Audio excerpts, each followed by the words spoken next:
This is case number 251511SC. You may have both have a C. We are here on an appeal from the magistrate on a small claims case. It looks like there was a small claims case filed back on September 29th, seeking $6,093. A hearing was held by the magistrate on the 3rd of this month, and a judgment entered to the plaintiff in the amount of $4,875. And there is appeal, so that's where we're at today. Just to remind the parties that I am hearing the case new today, so you need to present everything that you presented to the magistrate to me or more, whatever the case may be. But I don't review the magistrate on the record for any abuse of discretion or anything like that. So essentially you're starting fresh today with me. Does that make sense? All right. Sir, can I get you to state your name, please? David Packer. David Packer. And what are you with Glen Lake? The owner. All right.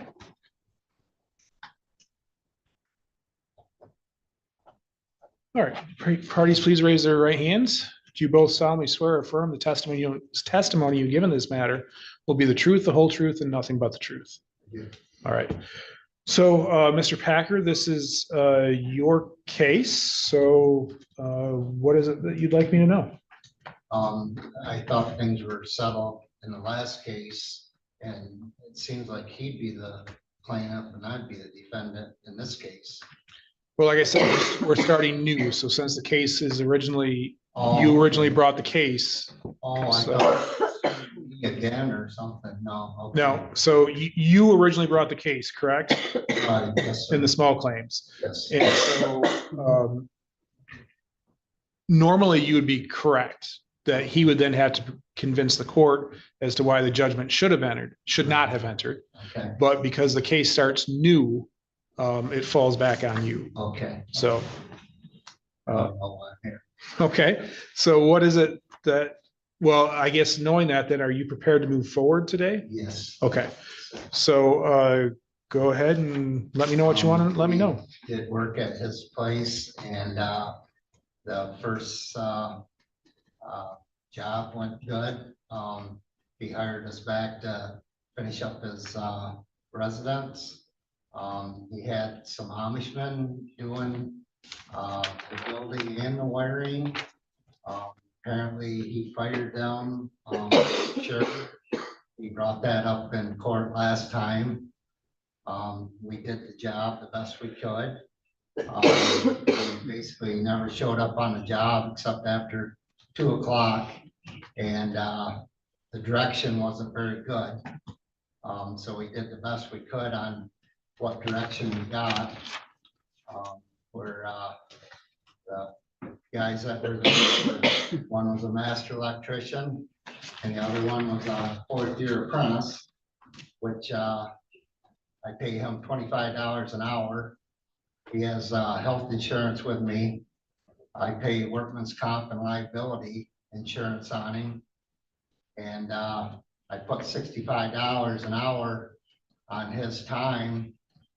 And that's where the difference was on the money.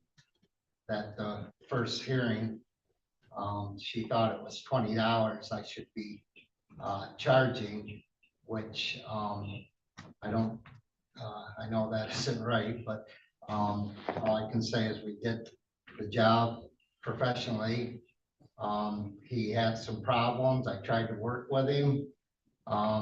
He paid all his bills except the last bill, which is common for a homeowner because they're basically running out of money, and they try to blame anything they can on the contractor. This is the first time I've been in court. I've been in business for 32 years. I have a very good reputation, and I was on a suing me, and I've never been sued before. I've been filed in court on people that haven't paid. So basically I'm just trying to collect my last payment of the house. We did. And was that the $6,093? Yes, sir. So you had indicated that you had done previous work on the job. In my going through the file, I saw that there had been looked like a quote was done. It looks like in the amount of $2,875. Was that the first job? That was the first job when I first met him. I did a quote for him. That was a service, the beginning of, getting power to the house. Then I think I did a second quote, running power to the house. He gave me the measurements over the phone.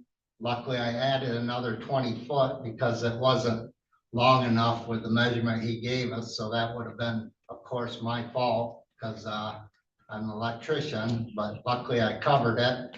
By code, I was presuming there was a disconnect means you're supposed to have on the house, which you should have.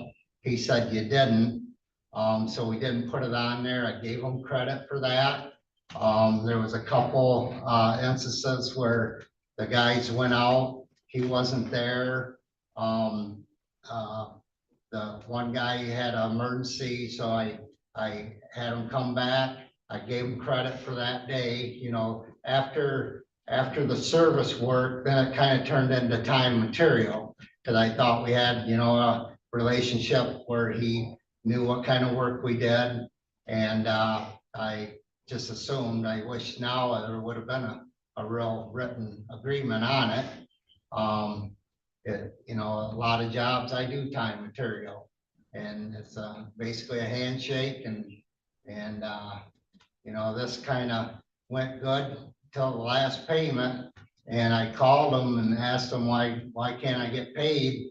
And he did say he was gonna pay, then it just kind of escalated more and more. And before we were done with the conversation, it was F this, F that, and I kind of let it go. And then about a month later, I filed a lien on his house, and that wasn't going anywhere. So I decided to go with small claims court. And this has really taken a lot of my time, and it shouldn't be that way. It should have had an agreement, between me and him on this billing. I was willing to work with him. There was one big problem he had. He told us what he wanted. He's not a general contractor, he's not a builder, so he doesn't really have what he's doing. He's telling us what he wants. We did it. He comes back the next day just in an uproar because we didn't do it just how he told us to. He never shows up on the job until after 2 o'clock. We get there at 7, 8 o'clock in the morning. And, if he wants things done his way, he should have been there. That's the way I look at it. So let me ask you, so that original quote, that original 2,875, that job was completed and you were paid in full on that? There was 4 different invoices. Everything's been paid except that last invoice when the project was about done. And so I'm looking at an invoice that looks like it was in the magistrate's case. It's dated January 22nd of this year. Right. And that's the one that hasn't been paid. And that's invoice 22-136. Yes, sir. All right. And so I guess explain to me a little bit more as to what this specific invoice is about. This is after basically the first invoice was a service outside. The second invoice was bringing the power to the house. The third invoice was work we did based on time material on basically rough end of the house. And this last bill is trying to finish the house. Okay. Okay. And so the prior, I just want to make sure I'm clear, the prior bills were all paid. All paid except this last one, paid in full. And that's why I felt comfortable continuing on working. And the master electrician that was out there apparently told him that he had to get more money. He was running out of money. And that's when the next day I got his bill together to send to him. And this is common with people that are trying to build a house, that, you know, I was willing to work with them, see if he could pay, you know, a monthly type situation, and he got our rate, you know, we did this, we did that, and I was just trying to collect what we did. So were the prior invoices done on kind of like a quote agreement? There was two of them on a quote. Then the third one, you know, he wanted it done, he had to have it moved in, and they were sleeping in a tent. And, you know, I kind of felt sorry for him. He's got kids, and here they are, we pull up and they'd all be rolling out of a tent, you know, and so it's kind of a deal where I was making a priority to get out there to get it, you know, where it's livable. He didn't have no power out there. And I actually felt sorry for him, but I don't know more. The, so your prior quotes that were provided, did they list out labor costs? No, a quote's a quote where, you know, you give them a price. You know, the time material is basically an estimate where you're estimating how much it's gonna cost. The first two jobs were quotes. The third and fourth job or billing, that was basically time material. And it's listed on there, and most of the time I do an estimate, giving them a ballpark price of how much stuff's gonna be, which this moves so fast, I didn't really do it. So, you know, shame on me for not doing it.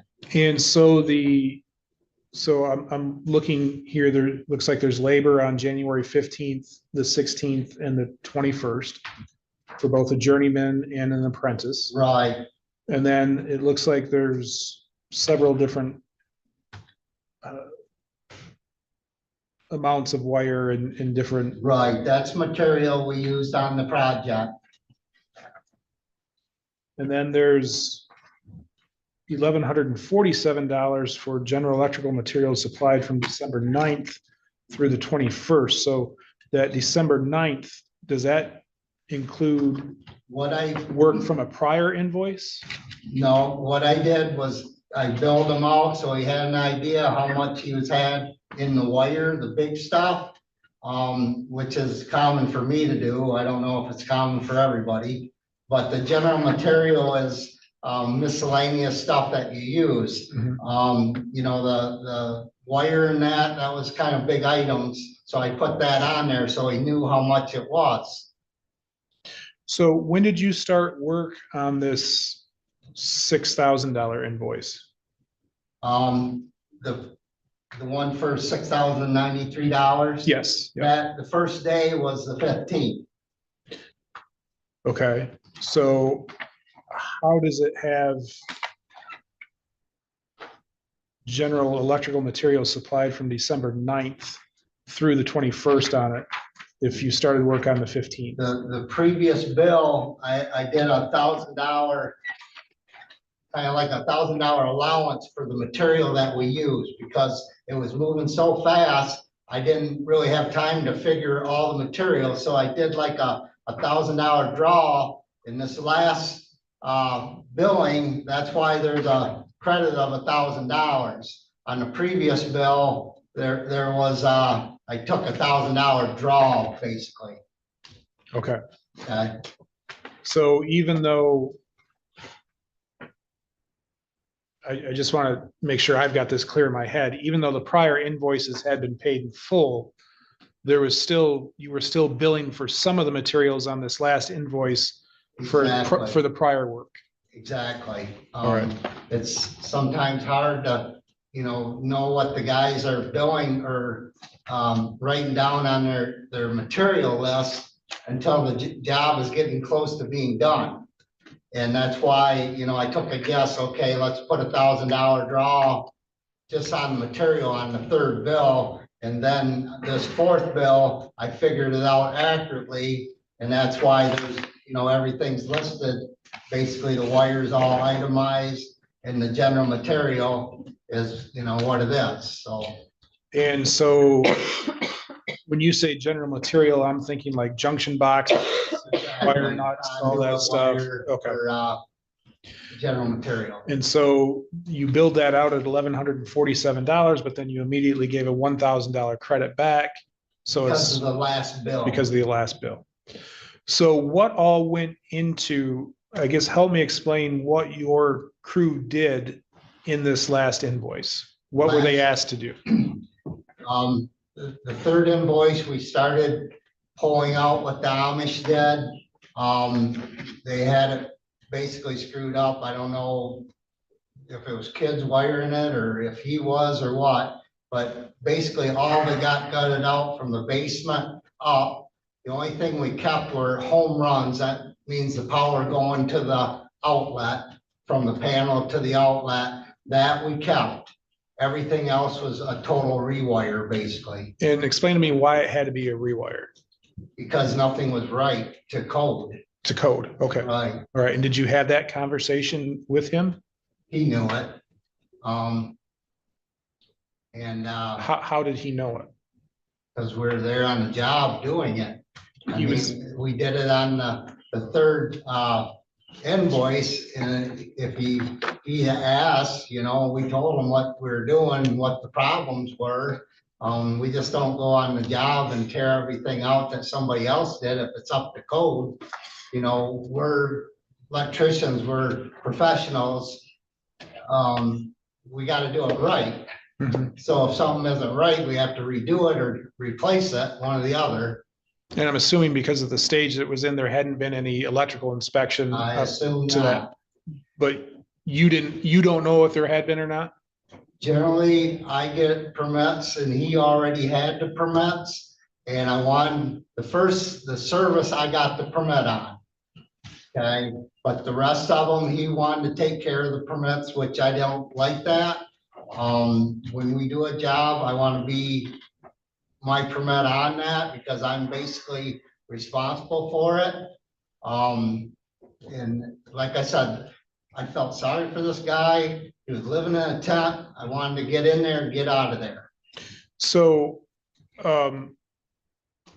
was there any discussion that he had with you as to why he wanted you and your team to come in and do the work if he had the Amish working on it? He apparently fired the Amish. Okay, Because they weren't there when we were there. all right. So I guess describe for me how that conversation went. I mean, how was it that, I guess describe for me how it was that you came in to do this last part of the job. It started out with the service because apparently the Amish or whoever couldn't do it. So he come to me, asked for a price on that, I gave him a price, he approved that, we did the work. The second stage was bringing power to the house. We did that, everything was fine. In the meantime, apparently something went sour with the Amish. He hired us to do the wiring. We get in there, do the wiring. Well, a lot of it had to be replaced, a good majority. All of it except the home runs, they call them, where they're running power from the panel. Nothing was hooked up or anything. They cut in some can lights and they drilled a lot of holes, and you know, he's blaming me for that, and he's just looking for anything he can to try to not pay this bill. He told the other judge, he sued the Amish for, unless I heard it wrong, for $45,000 and won. So that kind of tells you what the Amish did, if he made that much money off from them. Okay. And I saw, looks like you billed for 2 people out there. Is that what you had Yeah, working on it? Or is it A master 2? electrician and a 4th-year apprentice. Okay. And then,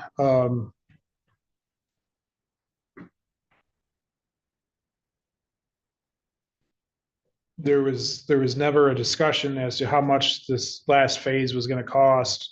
You basically, I'm paraphrasing, but basically I said, I need this done. You agreed to do it, and then you billed out. He knew exactly what he was paying for. It wasn't like he wasn't here. He'd show up at 2 o'clock in the afternoon. kind of see what we did that day. He didn't have no problem with the billing, the previous bill, the third one. So he knew how much he was paying. He wanted the job done. So I made arrangements to get out there and get the job done so they could move in.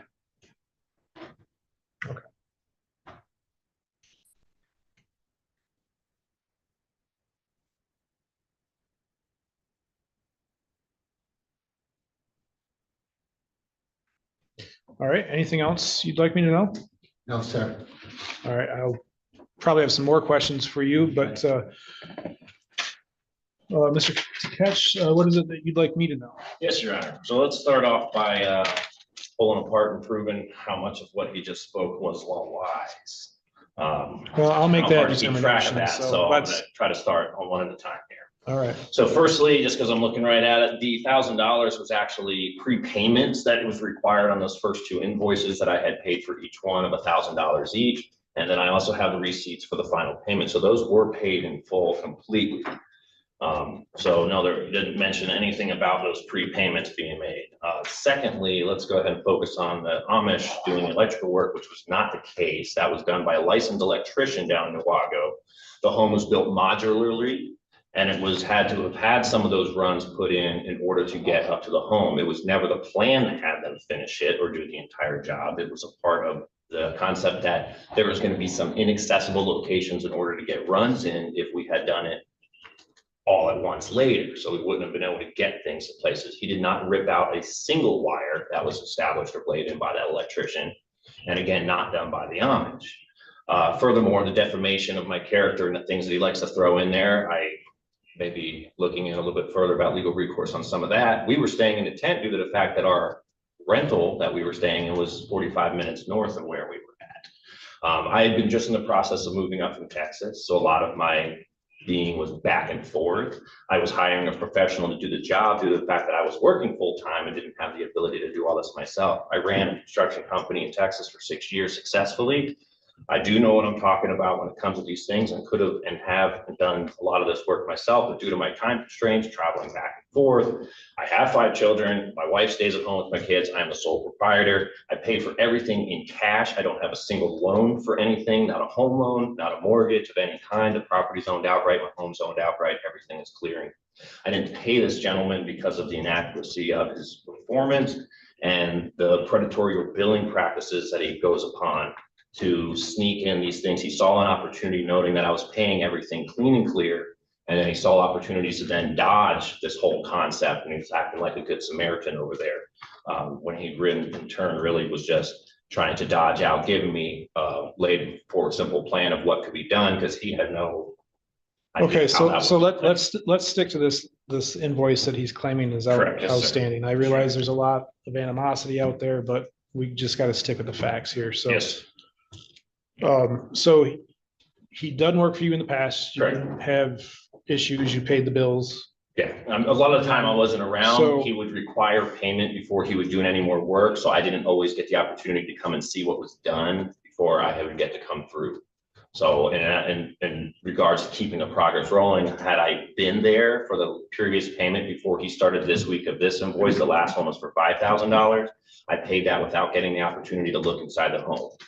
You know, my ability of not being there hindered me and allowed me to hire him a step further, because a lot of what they had done in that turn, I had pulled out and redone, and that's where a lot of the holes have been left and a lot of the beams that are there. So as we got into this, Who pulled it out? I had it redone. Yes. Okay. Since then, yes, sir. It has been all removed and reset and done differently. And I have photos of all of this that I displayed in the first case. So I do want to address, that concern. The Amish I had issues with, as he's bringing us on. The reason why I'm bringing this into the matter is because he brought it up. I did have issues with them building, and although they did not touch any wiring, they had not done any electrical wiring themselves, and none of the issues that I had with him overlap into what they have done. And I have that printout of what my issues were with them and what my payout was for, and not one of those things was referencing any holes being drilled in any beams or trim. So you said this was a modular home, or at least Somewhat. Some of it was site build, some of it was modular build. It was just the way they did things. All right, and did you have a builder build this or explain? There's this Amish company who had built this home. They built log cabins. We really liked the log cabin. We Okay, had 2 homes brought out, put together in 2 pieces. One's a second story. They built the second story on site. And then the other piece of it as well. So we had a foundation poured, basement, set in the sill plates, beams, everything, and got lowered, laid in the position. They came out, finished the roof, put all the windows in, that kind of thing. Finished the framing. but they didn't, as part of the build, they weren't required to do the internal electrical. No, that was outsourced through an electrician. So was the plumbing. Okay, And anything that they had done on site to bring up the home was merely for inaccessible areas. We would be able to tie in. So there was main runs, a few things were put in. That's correct. and so when you reached out to Glen Lake Electric this last time in this last, what I call phase, what is it that you asked them to do? We needed, I had Cherry Lane coming out to establish a connection. So we needed to have a podium put in for that main line run for the initial discharge. What he was referencing of telling me that I didn't know what I was talking about, telling me we didn't need that on the home. Cherry Lane came out and said because of the location where my pedestal was, it was clearly visible from the driveway, that we didn't need to have a cutoff on the house. So that's what that reference was to. So I had dug out the trench, put into where the pedestal was going to go. It did get moved after we had spoken with Cherryland. It wasn't that I had mismeasured or done something inaccurately after I had professional come out and Cherryland come out. They said this would be a better location for it due to where the run's coming and some roots and some trees. So we shifted it and moved it, and it still fit within the school length that he had already had ordered. So we kept it and going. There was an adjustment made within the confines of what was already ordered. Nothing had to been changed, and I made it and it fit. So, and I dug that trench myself, drilled the hole, bored it to the home, all of that myself. My aspect was just trying to get someone else to do things because I wasn't always present. I was here and there. So for this last phase, this last invoice, what is it that you had asked him to do? They were just to keep finishing up. I was a little bit disappointed when I got there of how far that they were actually getting every day. I had brought this up before even starting this, and in hindsight, I wish I would have just shifted, but I just wanted to keep moving forward about what they were actually getting done in a day. The idea was that they were supposed to have the whole home finished within this week. It wasn't, none of the kitchen was done. There's still a lot of things that were unfinished. And the idea was that they were going to be able to finish this. What I kept feeling like was happening is they would just inch their way forward, not get anywhere, and then just keep charging me. And I feel like if this kept going, we would have kept doing this for 2 or 3 more times as long as I kept paying my bill.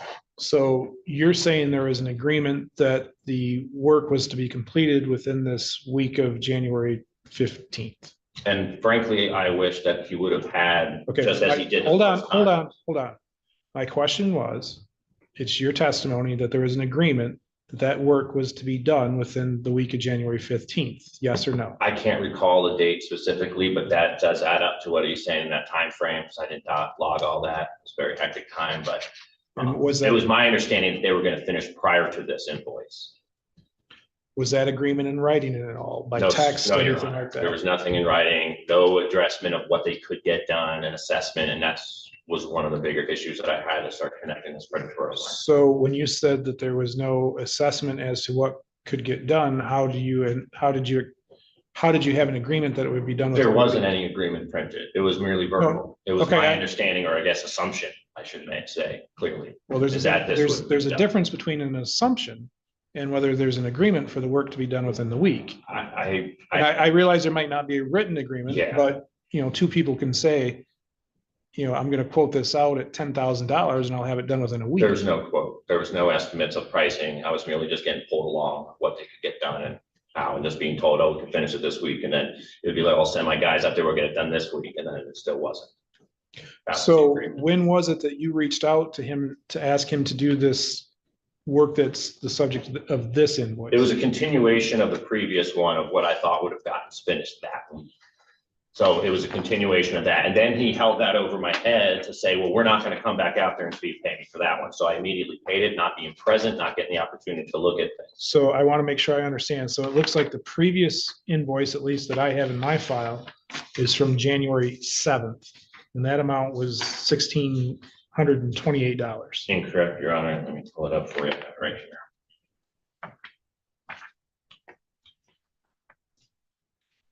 $5,912. It's from January 7th, 2025.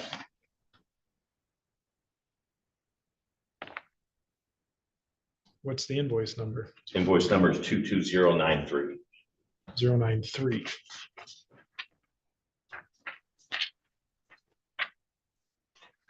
I don't have that one in my file. So it's 22093 in the amount of how much? $5,912. And does it have a date range on that as far as? Just the 7th. Let's see, they dated on there. It shows he was there on the 18th and 19th of December, and then the 6th and 7th of January. There's also another $1,000 on there for materials. Okay. So that would have been the previous 1,000 then, in contradictory to what David stated before about the earlier ones. It was from this one that charge was put on for that material then. Well, I think he said that he had charged you and then he gave you the credit on the one from the 22nd. He gave you that credit back, $1,000. Yes, from then this one. Yeah, so I was incorrect to state that it was something from the earlier ones, which was what I was referencing with the deposits being made.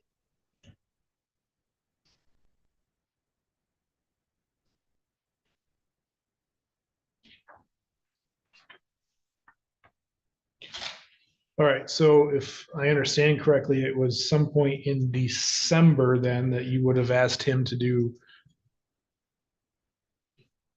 I guess I'll call it the finishing of the electrical wiring. Yes, Your Honor. So we had December 18th, 19th were the days that they were out there, the 6th and the 7th, and then he returned back on the 15th, 16th, and 21st. Okay. And how big of a house are we dealing with here? It's a 3-bedroom home, about 1,600 square feet. Okay.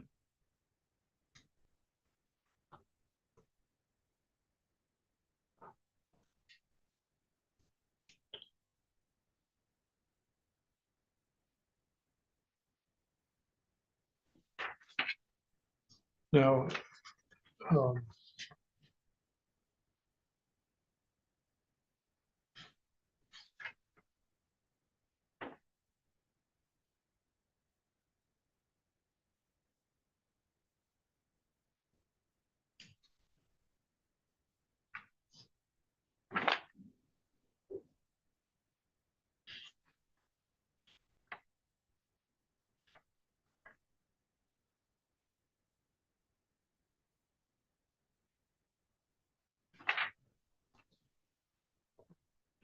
and so there's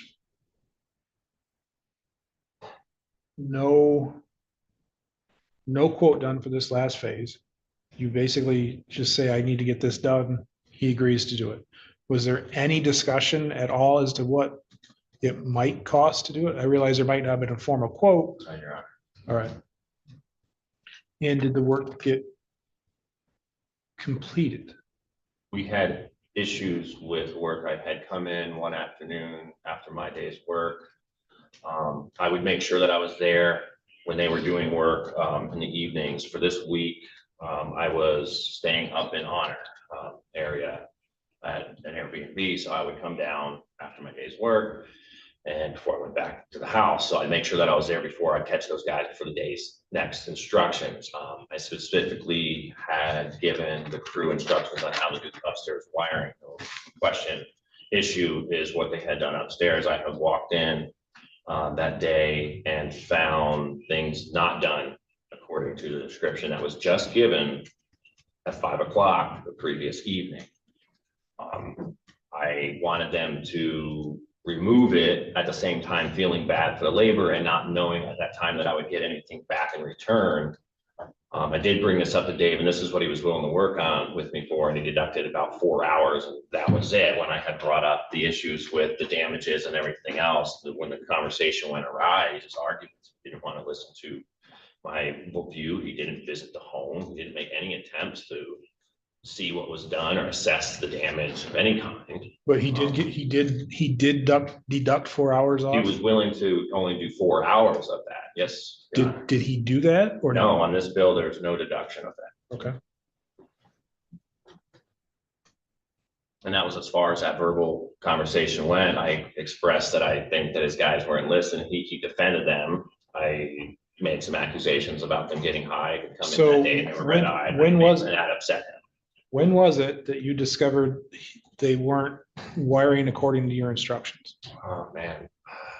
It had to have been that second day, I want to say on here. So It's the back, first or second day, or the 15th or the 16th. Yeah, and had them.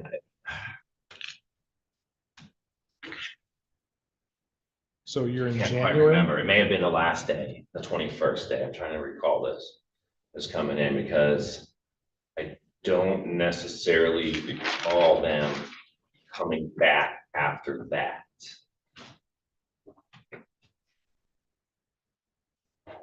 Pretty So- sure that conversation left that there. And that was the end. So I would have to make a firm assertion that it was the 21st.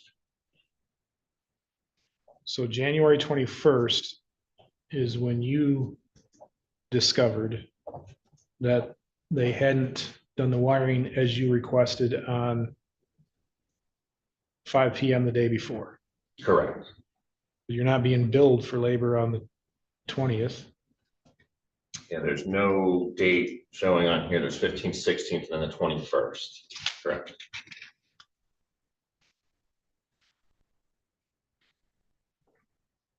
So then it would have had to have been the 16th then by that deduction. Because he was there the previous day. And they would have came back one more time to have completed that after that.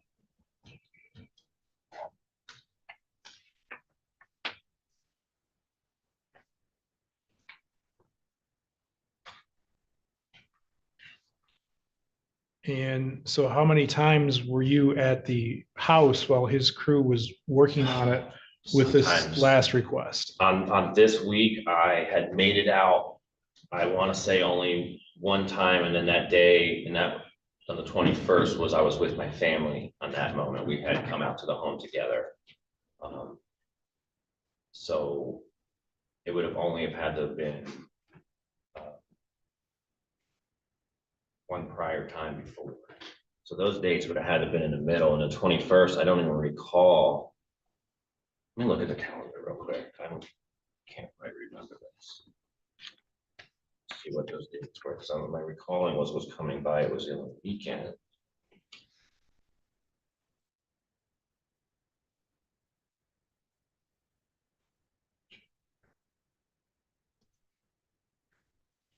I think first would have been a Sunday. That would line up to when I would have come out to notice that. That doesn't make sense. 15th is Martin Luther King Day. Oh, so we know that those dates were accurate. So I can look at this calendar. I Yeah, show like the 20 January, the I show week- January 21st with a Tuesday. It's a Tuesday, 20, 25. Scroll too far. 21st, okay. So that would have led been there on the Wednesday, and Thursday. They wouldn't have been out there on the Friday. So the original estimate would have had to have been, because I would come out there in the evenings and discuss that, and it was only the day before, as my recollection goes. I felt like I had just talked to them the day before. It could have been on the 16th, and then they came back on that day to have done it, which would, I guess, give them a little bit of credit to not holding on to that memory, but I do not recall that. I really specifically remember that situation playing out, that I was there, and then the next day is that he had done that, and it may have been So I was a little upset with those guys, and I felt like I just told them the night before. And I remember how that conversation went, very vividly expressing that concern to him. So I'm not 100% accurate that these dates are correct, but I do very much recall being able to speak with them the night before at 5 o'clock when I was there, to them being out to the next day doing that work. It's possible I missed a day, but I don't think it went 4 days later to me popping out there and seeing that. That doesn't line up in my mind.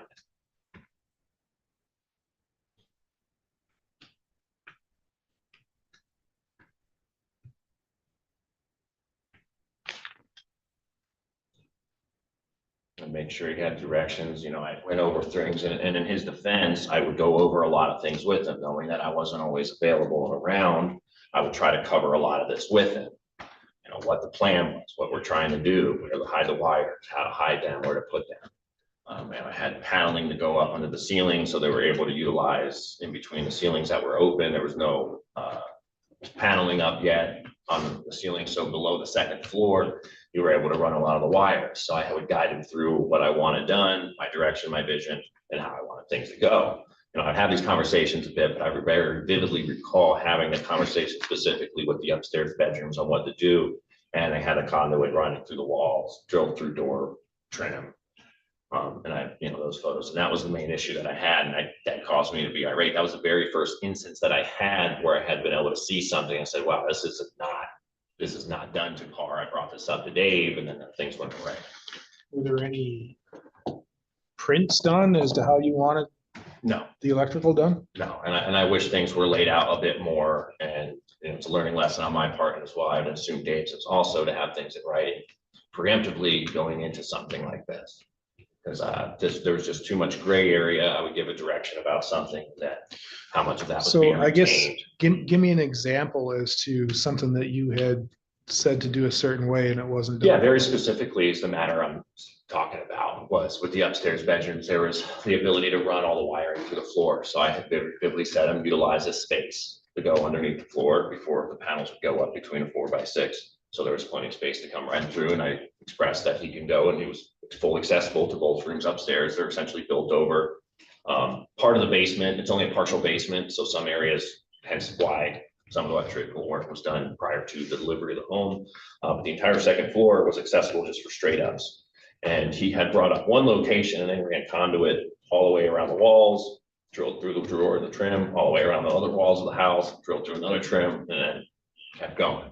So rather than coming up through the floor and hiding the wires into the floor where I had wanted them, they just came up and then ran conduit all along the walls. Waste of material, higher material costs. And like when did you tell them that you wanted it to come up through the floor? one of those visits in the evening? As I recalled it, again, contradictory to what these dates are showing, but as I recalled it, it was an evening before coming out there. Very well may have been on the 16th, and then I didn't get back out there till the 21st. They could have taken that time off, and then maybe that's how my brain is making this is the second day they were out there. You know, I had spoke with them before the weekend and they got out there, because when I walked into that project being done, it was the day I was with my family, which would have only, I felt like that lined up a few days later, but again, I can't recall exactly. It's been a very hectic time. It's going back and forth between Austin, down to Texas, going up here, moving, working, juggling everything, trying to put this whole house together permanently and so on. So be able to pull that exact date together and how that went. But I very vividly recall having this conversation as I was given direction to what I wanted being done. I would have just sat there idly by and just not have a plan that doesn't fit what I do. Well, but it sounds like it fits what you did, because you didn't have a plan. Not right. You just tell them like the night before, this is how I Well, want we it done. went over everything very vividly, but I would have to remind these guys continually of what they were doing next. Is that it was a lot of information to retain. I would go through the entire setup with them from day one, dating back to the original invoice on the 9th, before they started any of the work, mind you. So when we laid down and had a full walkthrough before they started anything inside of that house, I walked through with the guys that were working on it, told them exactly where I wanted my wiring in my kitchen, how many outlets I needed, the fact that I needed dual circuits in there so that I didn't overload on just the 120 amp. I have a lot of appliances I ran. I went into the rooms with them, expressed to them. I had conversations about whether or not in-floor outlets would be something that I should try to do in some of these locations to get away from running conduit up the wall. We've had extensive conversations about this, Your Honor. So as far as maybe stepping and holding their hand through the process, no, I wasn't accurately there to sit there and monitor every little thing and micromanage what they were doing as much as I probably wish I could have been. But as far as having an outlined game plan that essentially created with them from the get-go, I most definitely did. Multiple times, so I would have to keep recurring, keep having these conversations. Where things can always ask me questions. How much do you dispute that you were responsible for out of this last invoice? I have damages that I was trying to recur. And in the previous proceeding, the entire reason for this appeal that I thought was more of just an appeal to that was basically matter to that. I kind of wrote some things down here to give a claim, but Michigan Court Rule 2.203A requires any claim arising from the same transaction or occurrence to be heard within the same proceeding. My damages to overbilling and defective work, all part of those invoices were inseparable and parts of that same transaction. So the district court's instruction to file a separate lawsuit was what she gave me that I would need to do in order to obtain those claims was going against that. So the whole reason for this appeal today was that reasoning. I had damages and I wanted to account for the offset of the bill. That was merely it. Things were done. I was being charged for the day's work, and I prepared something to read specifically for this, as I thought that was what more entailed this proceeding had to do with. So, you know, that was my whole outline for this, you know. And I wrote something out here and I have something to read. So it looks like the magistrate, you know, she didn't award the full amount. She awarded $4,875. That was her deduction of judgment. about $1,218, correct, Your Honor.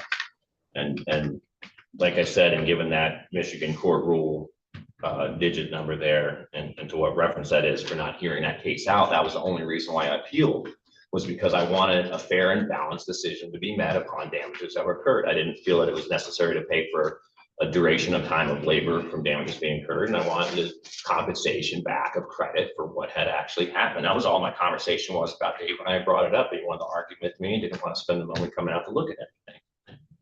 Could have been simple. So how much do you claim that, I mean, to be clear, you haven't paid any of the $6,000, $6,000? No, not on this bill. Okay. That's correct, Your Honor. All right. I refuse. And so have you incurred, so the way it should go is he sues you, you've got claims against him, you file a counterclaim. And I don't see a counterclaim here. No, Your Honor. So to enter an order to order him to pay you money. I'm not asking for a payment. I'm asking for an offset, which is different. And like I said, Michigan Court Rule 2. No, I understand that, but I'm playing this through. So follow with me. So in order to have him pay you money, you would have to file a counterclaim. However, if you could substantiate that you aren't owed, that you're not required to pay this because of work that you had to go back through and have done as a result of his work, then that is a potential offset.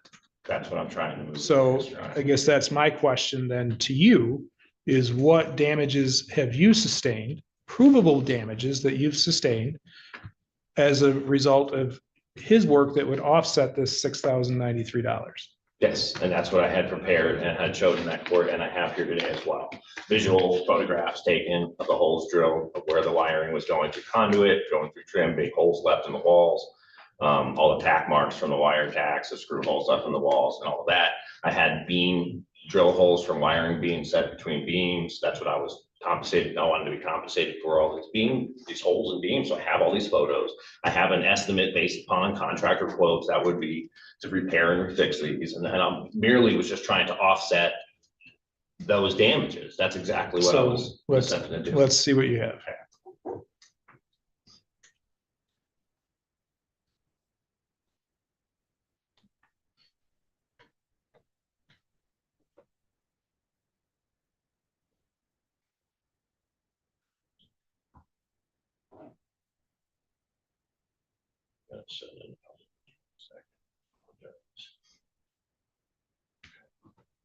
Yeah. Yeah, Mr. I'm sorry, Packer, sorry. Mr. Packer, have you seen these photographs before? He was showing a few of them in a previous court hearing. Okay. You may bring it up and show me. All right, so as we begin here, so this is in question here. I'll turn this brightness up for you a bit. So this is how the conduit's running through some trim, and I have some more. This is the wiring that was left that has been removed. They would drill these holes, as he likes to claim, to say that Amish did all these, these holes that had started being drilled through to put wire, and this wiring has thus been now removed. And And why was that removed? it was put in a hidden location to ran through underneath these panels. So I had rewired it, so it wasn't looking like that.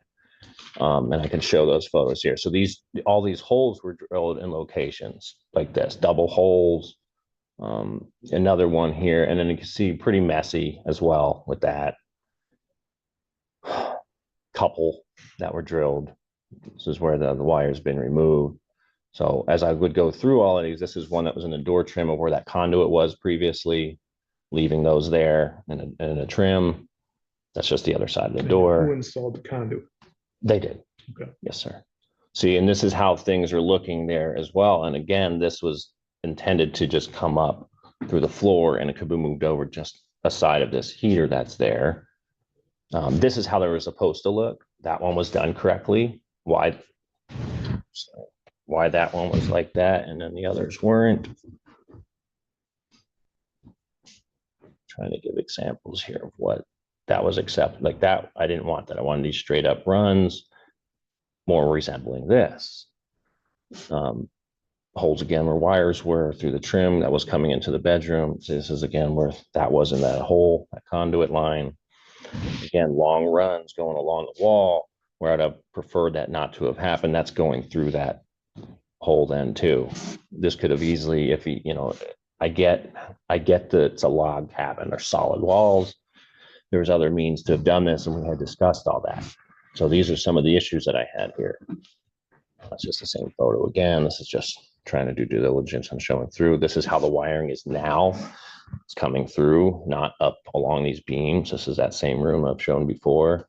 This is the side walls where those beams were, and that's how the wire's hidden before it was running up along poles. Downstairs. Again, another example of what I was wanted to be done. And then it's just as in leaving these holes up to the wires, just scrape throughs, push through, scraping the paint off the wall. This is a finished wall. Up supposed to be something that you would see. These are all those beams. Those are trusses.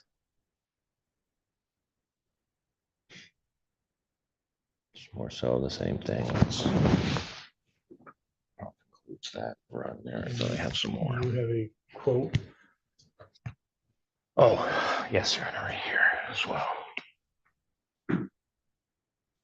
So, second regional beam replacement shoring estimate. Okay. This I generated based upon the zip code and contractor ranges to do the description of the work, which would, obviously too, there's an alternative to this of plugging them, sanding them out, filling them with a plug. This would require, this is a bit more extensive of just replacing them and putting in a new beam. So this scope of work would break down into this range. I can send this to you. Where did this come from? I created this off of ChatGPT using guidelines of variable ranges within the area. So utilizing the zip code and what the scope of work would have been. So you didn't have anybody come out No, Your and Honor. do this? No, sir. And so who moved the wires? The wire? I did. You did that on your own? Yes, sir. I already had the permit pulled, might as well. So I did all that rewiring, running the wire and then behind the panels, finishing the receptacle, putting in all my breakers. Okay. So, and again, not looking for full compensation of all that, but just merely just showing that the display of what was there and what led me to not paying a bill. I have a good credit score. I pay all my bills. I don't have any loans. Okay. You know, this wasn't a matter of not having funding as much as it was a matter of principle. When I brought this conversation up to Dave on the phone, I didn't want to have a conversation about it. Is there anything else you'd like me to know? There's one other item that I would just like to mention that I think is pertinent to understanding this. The plaintiff stated during the district court proceeding that he had already filed a lien against my property. He admitted to that once again, just recently. Respectively, I just wanted to make you aware of that and the significance of that issue. I was never notified of any lien of any kind. Under Michigan law, including MCL 570-1109, subsection 6, and MCL 570.1111, a claimant must provide proper statutory notice to the homeowner for construction lien to be valid. No notice was ever served to me. Furthermore, Michigan law under MCL 570-1121 prohibits filing a lien containing overstatement amounts, false claims, or defective work. The district court already found the plaintiff overbilled me by $1,218, and the work performed caused damage to my home. Lien filed under these circumstances would be invalid and may be considered fraudulent. Any assertion that a lien existed at the time prior to the hearing created a misleading impression that the plaintiff held enforceable rights against my property. I was never notified. This deprived me of due process and properly influenced the fairness of the original proceeding. So I just respectfully ask that the court recognize this issue as part of the overall pattern of procedural irregularities and misrepresentations affecting this case. All right, well, construction liens are not within my jurisdiction. That's another court, so I can't take that all into account. So Mr. Packer, I want to turn back to you now, because that, like I said, that probably raised some questions, and it did. Do you recall, did you ever have any discussions with him about, for example, running the wiring up through the flooring or along the roof My line? employee that was there, the master electrician, he's basically gonna take over my business when I retire. He did have conversation with him. As you can tell, he says one thing and then gets very sidetracked on what we're talking about. Every electrician would have done it probably a little bit different. You know, we try to listen to what he's telling us. Just sitting there listening to his conversation, how he's telling us what circuits, where to run them, how many circuits he wants. Well, he's not the electrician, we're the electricians, he's the homeowner. And once in a while, we should be able to speak up and tell him what we think, since we are the professional, instead of him telling us exactly what he wants. I tried to give him credit. He didn't like the way we did it. I did seen pictures of it. It's a log cabin. Your choices on your wiring techniques are pretty limited. You know, he wanted that conduit out of there. We took it out, we redid it. I told him I'd give him credit for that, just to make things right. And there wasn't nothing wrong with it. He just didn't like it. So, you know, it's my word against his word, basically. You know, an electrician, you know, sometimes that's all you can do is run conduit. So the invoice amount that's in question, does that take into a, did you in fact credit? No, I tried to work it out with him, so it didn't come to this point. And, you know, I told him, well, let's, you know, I'll give you credit for what we did. I asked the master electrician how much time he had into what he did. He told me 4 hours. I offered to give him 4 hours credit on that. He didn't accept it. That's when he verbally started his rampage. And that was pretty much the last time I talked to him.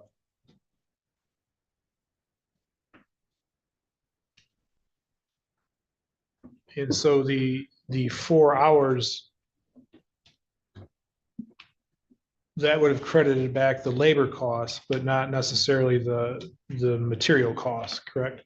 We had conduit I threw in the dumpster because after you tear it all out, then you throw it away. Did that conduit get placed before or after he had the conversation with your employee about how he wanted the conduit It run? was after. It was after. Do you recall you having any conversations about how he wanted that run? None. Was there any conversation at all about how the wiring should be done with you when you went in, No. when you said you would do the work? Generally, if a homeowner is very anal on what they want, they're there to explain, to be there. Okay, I don't want this, I want that. He was gone half the time. So, we have to make a decision on what we're doing.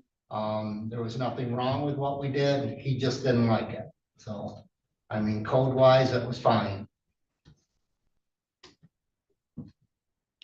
Did your employees ever have any conversation with you about,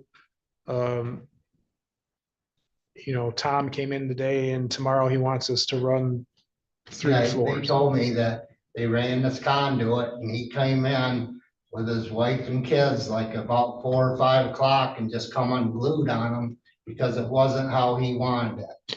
But before that happened, did you have any conversation with them about him saying, I want it done this way? Myself, Did your employees ever tell you about conversations that they had with him about him wanting the wiring and conduit run a certain way? no. If that had happened, do you have such a relationship with them that they would bring that to your attention? Oh, yeah. All right.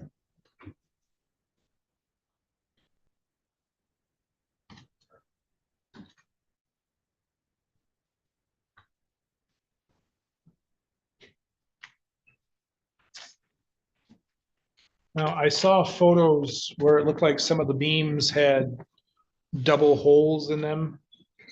I know, I talked to Austin, he was the master electrician out there. And there's a couple holes that had to be drilled when we ran the conduit. And them are the pictures that he's showing, but he had the Amish out there and they hacked the place up anyways. It's just, he's making something out of, I just showed Yeah, photos did- of wires through them, Dave. Did you visibly inspect No. the premises before your crew started working on it? no, I leave it up to my employees.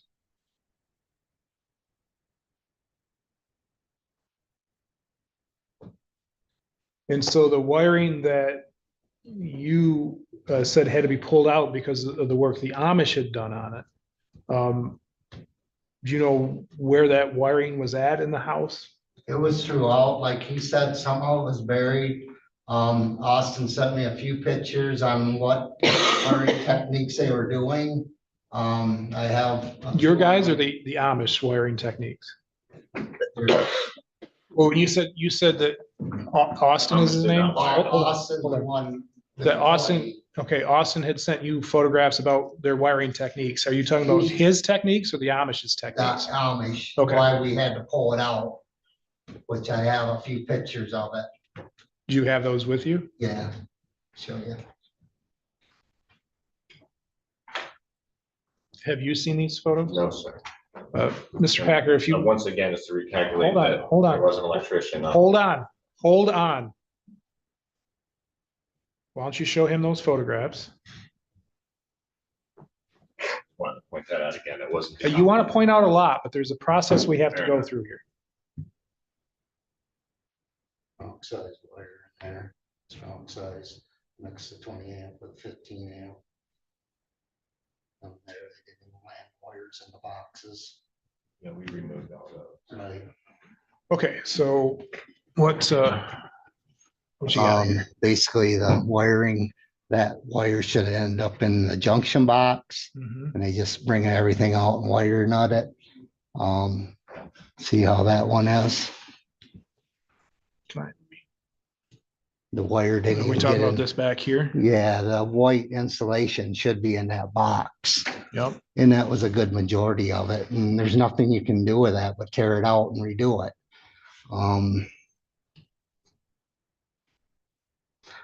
That box there, they got 20 amp circuits mixed up with 15 amp circuits, which that's a violation. So we had to fix that. The same there, the white wire's a 15 amp, the yellow wire's a 20 amp circuit. You can't intertie them two together. You tear it out, redo it. You know, that's a big majority of the stuff was like that. See that can light, see how it's hacked all the way around there? That tells you, open that up a little bit. Looks like they took a chisel to it to get that can light in there. That's the type of quality of work they did there. And he's worried about two holes that we drilled. So in this cam light photo, this is, I'm assuming this is like the power box of the light, Yeah, right? that's where the junction would be, is in there. Okay, See, that white wire should have had a connector on there yeah, and dumped right into that, and that's where the wire nuts and stuff go. Here, they did it, they wire nutted in there, but they didn't put no connector. They didn't, you know, that white wire should end up in there, not individual wires like that. right. The insulation is off the wire. Yeah, yeah. Okay. Which is very basic. But did you see that part there where they chisel that all out? Yeah. Well, they make a hole saw that you just cut it open and you're done. So, okay. No argument there with the quality of craftsmanship that we had incurred from the Amish, but I do have a whole breakdown of those lists, and those things were overlapping with what. So when he testified earlier that he had to take out the electrical because it didn't meet code, do you agree with that? I saw no evidence of them removing wires other than seeing those photos for the first time. And I had no knowledge whatsoever that any wire that was already laid was removed. And again, the wiring that was done by an electrician down in Nuago was done in conjunction with what they were building, just to have runs in places of inadequate accessibility. So it was never intended to be a finished job, and it was always my intent to have an electrician come into the home and finish it on site. So I was not aware that anything was ever removed, replaced. That discussion was never had. Nor was it on any of the bills or any voices of that work being compensated for the labor being done. No, but it doesn't look like any of the bills specifically state. what No, they're very work generic. is done. Whereas in the beginning, they did show a bit more than just numbers for hours. First few of them had been a little bit more itemized and getting a better scope of the work. And that I appreciated that. And I, you know, again, learning lessons in life to slow down and get everything right. Intent and scope of work prior to embarking on. Mr. Packer, was there ever any discussion as to how long this last phase of the work would take? We got done. That's basically, they're wanting to move into the house, so we're trying to get it done. And after, this last day, I wanted to bill it out because he told Austin, master electrician, that he was running out of money. And that's why I wanted to get the bill out to him before we went back again and spent another $1,000, which I wouldn't have been paid for. That's why I pretty much billed it out and waited until I got paid for that part of it. Then we'd go back again. And that's pretty typical doing business. You don't work for free.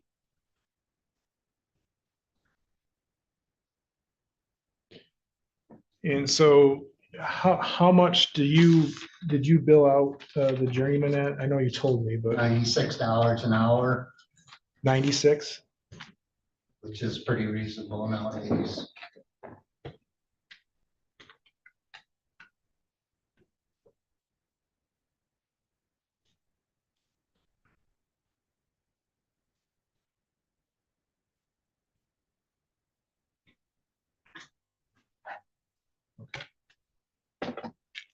Is there anything else either side wants to bring to my attention that we haven't covered?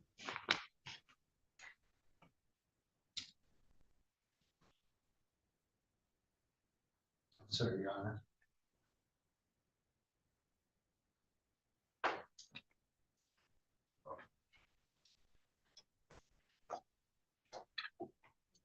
listed as a journeyman electrician, Dave, is that correct? Not a master electrician? Master electrician is far above a German electrician. You have him listed on here as a journeyman electrician, so I was just clarifying. So it's on the invoice. Yeah, the invoice shows him journeyman. Yeah, just wanted to catch that discrepancy, just make sure I'm on the same. Well, in reality, he has a German's license and a master's license, so.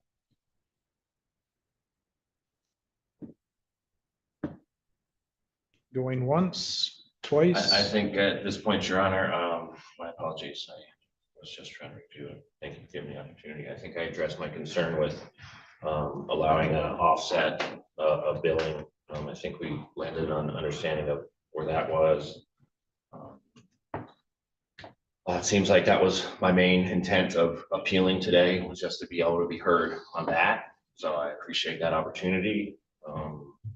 As far as anything else goes, I think this whole situation would have been a lot easier had he just presented and stuck with the original game plan of laying out the intent of work and scope of work, what would be done prior to going and doing the work. I paid these bills quickly and responsibly. I had never had an issue and never once stated anything about running out of money. I did not pay this gentleman for the fact of not having the funds to do so. It was merely principle. I brought this up to have this conversation that he did not want to have. And it upset me. I wasn't being heard. So yeah, I got a little upset with him on the phone. And then that's what I made this decision to do. Is like I said, I pay all my debts. I'm not the person to flake off on a bill. I'm a good credit score. Paid him off my house, paid off my mortgage. I work hard. I wasn't always there on site, yes, but as he said, he's a professional. So I'm either concerned, he either needed me there to dictate, micromanage everything that he was doing, or he has the sense to do it himself. I'm not really sure. I got the whole story, so I'm just, you know, I had issues with some things that I did bring up with him a few times about the gentleman's work ethics and not getting a lot done in the days.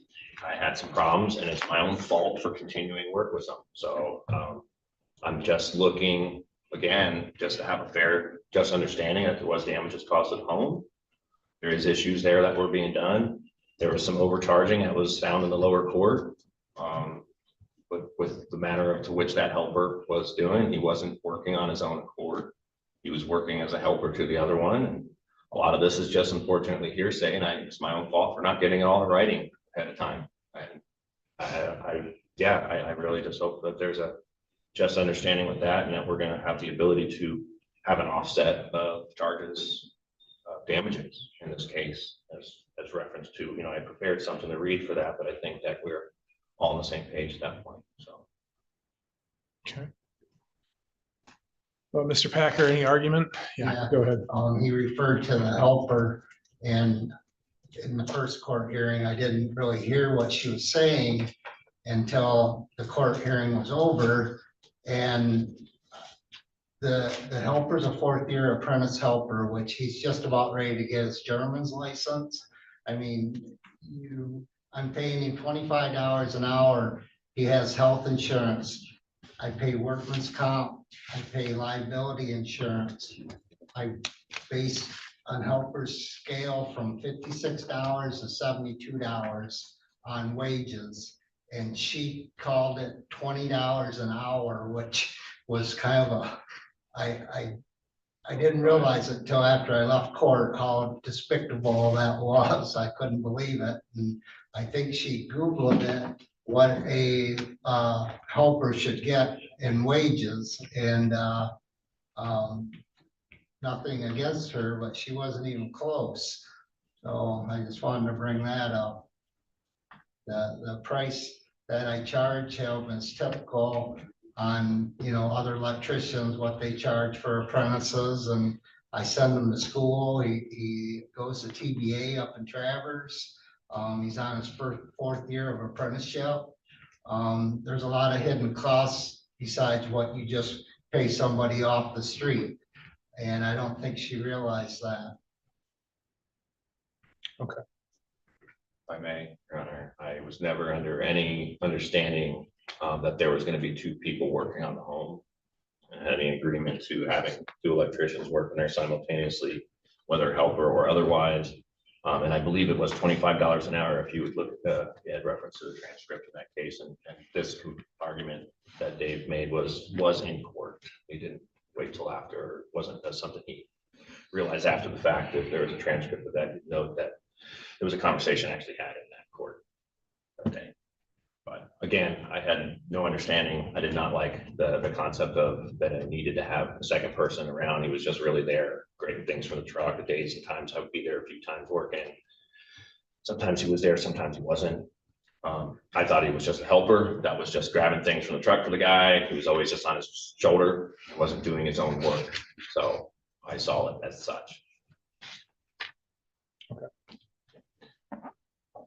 All right, well, the court hears appeals from the magistrate from the small claims, essentially anew. There is no record kept in the small claims action with the magistrate. Okay. So as I warned everybody in the beginning, this case starts fresh today.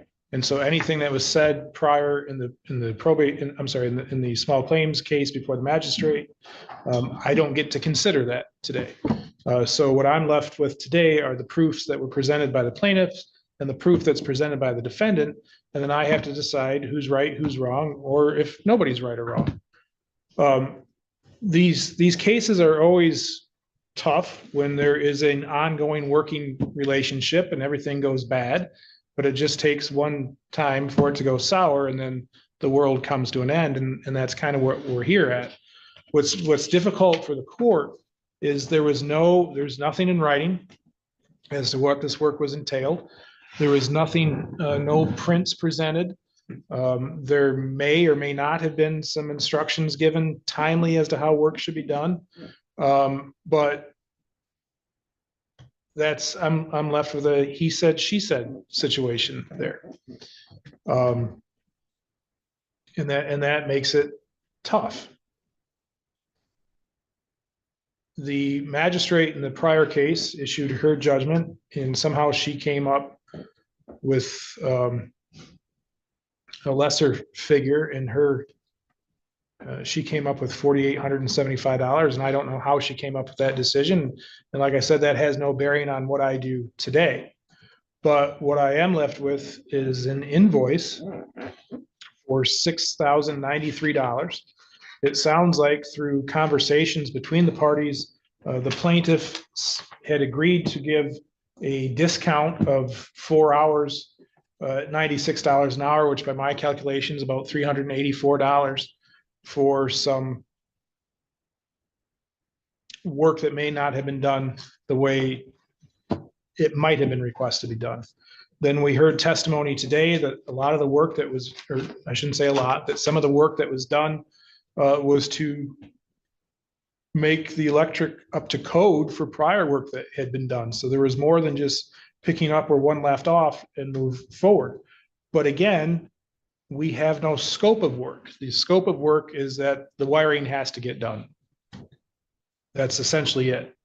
And then, I've also left with testimony from the defense that I only expected one electrician or one person working there, but yet he knew there was more people in there because he had conversations with them. And there wasn't just the one billing, although I don't have that prior billing of 093. I can send it to you. No, it's too late for that. Of 093 that gives labor, but I can assume, given invoice 136, that it would have listed out the two persons working. In any event, what I have is invoice 22136 in the amount of $6,093 that we seem to have the dispute with. I understand, where the defendant might be upset that things weren't done aesthetically to his request. But again, nothing is in writing in this case. And for that, I do find for the plaintiff. However, I will reduce that by the $384 for the 4 hours that you had originally said that you would set withdraw. So my judgment is for the plaintiff in the amount of $5,709. I will state that I did see the estimate that was presented by the defendant, but that was a chat GPT. There was nobody actually came in and said, this is what has to be done. The work was done badly. This is what it's going to take to fix it. I didn't have any of that. So any offset that might happen is by pure guess and by gosh. So my judgment is for the defendant, I'm sorry, for the plaintiff in the amount of $5,709. Mr. Mankiewicz, a question I have for you. It looks like the complaint was just in Dylan's name, but there was a notice to quit to Roddy Bennett. All right, so you're. I don't like it when we start out that way. See if I can connect the dots. Draw a picture. This is the unit above the party bar. Okay. So the original verbal lease agreement, non-written, was between my client and Mr. Rowdy. Apparently, Mr. Rowdy let Mr. Olson stay there. He's there. He has no contract, no lease, no money going this way. He's just basically a squatter. We've gone through the 30-day eviction period. He was served with the summons. He's here pursuant to notice of complaint, obviously. This case was filed initially, I believe, by Mr. Maury, and there was an issue, was dismissed, so we're here the second time around on the new filing. Okay. We have a proper person in the building now, in the apartment, to move forward, Your Honor. So we're only moving forward with Mr. Olson, not with Mr. Bennett, correct? All occupants. Your Honor, and we So did, okay. well, yeah, I see what you're saying, Your Honor, yeah. If we can move forward, if we move forward on default, then Mr. Bennett. I believe he was served. I have a proof of service for Dylan Olson, Okay. personal, and then there was the service on other occupants by mail. And it looks like by tacking, Rowdy was definitely. Oh, served. wait a minute. Yeah. by delivery. All right. But there wasn't a second mailing done. Right, so I don't think we can get to a default yet. So procedurally, I have a few things I have to go through. So Mr. Olson, did you receive a pink sheet that talked about your rights in this matter? Yeah. All right, I have to go through those with you, so bear with me. Yeah. You do have the right to an attorney and the right to proper venue and the right to a jury trial. You also, if you seek that, request the jury trial within a certain number of days. You also have the right to seek financial assistance, although it doesn't sound like that's going to correct the matter. And then to know that a judgment is not always necessary, to resolve the case with mediation, to enter into a consent judgment or a conditional dismissal. Any appeal to the circuit court must be taken within 21 days after my order. And then on the back of that, it talked about where you could get financial assistance and legal assistance. So my question to you is, are you requesting an adjournment for legal advice today? Oh, probably, yeah. Yeah, I think so. You want an adjournment for legal advice? Yeah. All right. So what I am going to do then, because you have requested it, I am going to adjourn this case until 12/8 for you to seek legal advice. That will also allow for the opportunity to get then Mr. Bennett served with court notice. So then if he doesn't appear, then a default could enter against him. Anything else for the record before we adjourn today, Mr. Mankiewicz? No, Your Honor. Thank you and understood. All right. Sir, you can go out to the front window where you checked in and get your next court date. All right. All right. Thank you. That's well done.